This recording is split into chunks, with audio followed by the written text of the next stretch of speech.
I have no financial disclosures, and just to understand the OCT changes in CRVO, we can divide them into the ones which we see in acute stages and the ones which we see in the chronic stage of CRVO.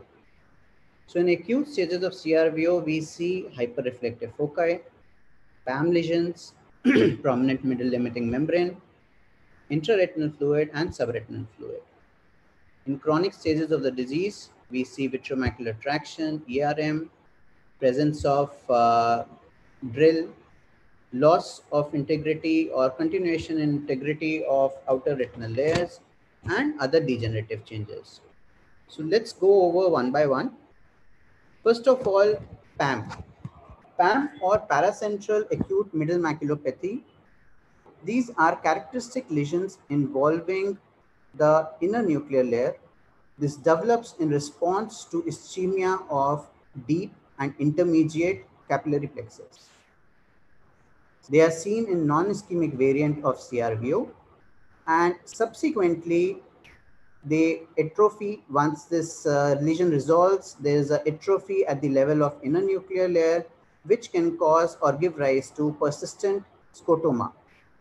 So the importance to identify these PAM lesion is that we understand this, identify this in early stages, and counsel the patient of this scotoma, which they might complain in later stages of the disease. Even after the vision is good, they might complain of these persistent scotomas. Now, few other important points which are to be noted in regards to PAM lesions is that these are seen in younger individuals. They are not associated with any systemic disease. And on many occasions, it's associated with cilioretinal artery occlusion. Coming to our next OCT biomarker, which is prominent middle limiting membrane. So we know that the major cause of vision loss in acute CRVO is macular ischemia and macular edema. PMLM is defined as hyperreflective line, which is noted at the level of outer plexiform layer on OCT. This is an indicator of acute retinal ischemia and is associated with poor visual prognosis. It's very important to note that as PAM was seen in non-ischemic variant, PMLM is seen in ischemic variant of CRVO. So identifying PMLM or areas of these acute retinal ischemia can help us to predict the final visual outcome in these patients. Hyperreflective foci. So as it has already been discussed, these are small, discrete, well-circumscribed, dot-shaped lesions with equal or greater reflectivity than RPE. And many theories have been attempted to explain its pathophysiology. Two most common ones are that they occur as a result of retinal inflammation, or they can occur due to extravasation of proteins and lipids due to breakdown of blood retinal barrier. In retinal vein occlusions, they are distributed throughout the retinal layers, but their concentration is maximum at the level of outer plexiform layer.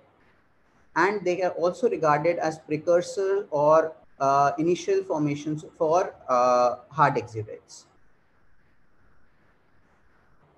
Coming to the chronic changes, so vitreoretinal interface abnormalities such as epiretinal membrane or vitreomacular traction are known to occur in response to VEGF, tissue necrosis factor, which are released by the ischemic retina. They contribute to persistent vision loss and metamorphopsia even after anti-VEGF treatment. They can lead to traction maculopathy, and thus to treat such cases, vitrectomy may be warranted. Coming to our next chronic entity, which is disorganization of retinal inner layers or DRIL.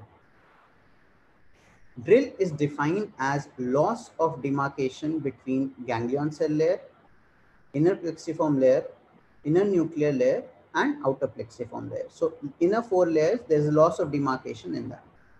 Further, the foveal DRIL is defined as inability to distinguish two boundaries between two inner retinal layers in more than 50% of foveal 1 millimeter zone. So what does the drill indicate? The drill indicates the anatomical damage to the visual transmission in retinal layers. And more importantly, it indicates ischemia of inner retinal circulation, that is at the level of superficial capillary plexus. Their presence is associated with increased number of injections which might be needed to treat the disease, recurrence of macular edema, minimal to moderate visual gain even after treatment.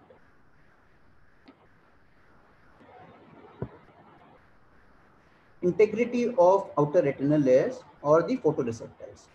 So now OCT allows us to evaluate the integrity of inner retinal layers, that is external limiting membrane, which is the junction between Muller cell and the inner segment of the photoreceptor. Ellipsoid zone, which is the junction between inner and outer photoreceptors, and interdigitation zone, which marks the attachment of outer segment of photoreceptors to the RP cell biceps. And any discontinuity in these three hyperreflective bands is associated with poor visual gain. And out of all the OCT biomarkers which determine the visual outcome, this is the most important one. Coming to the next OCT biomarker, which are the degenerative changes at the level of ganglion cell layer. So ganglion cell layer contains ganglion cell bodies, whose dendrites form the inner plexiform layer and the axons form the optic nerve. Now, ganglion cell cysts have been postulated to form as a result of intracellular edema, for example, Muller cell apoptosis, or due to leakage from superficial capillary plexus. They signify the damage to inner retina as well as the superficial capillary plexus. Thus, they are regarded as a poor predictive factor for the visual outcome. Thank you.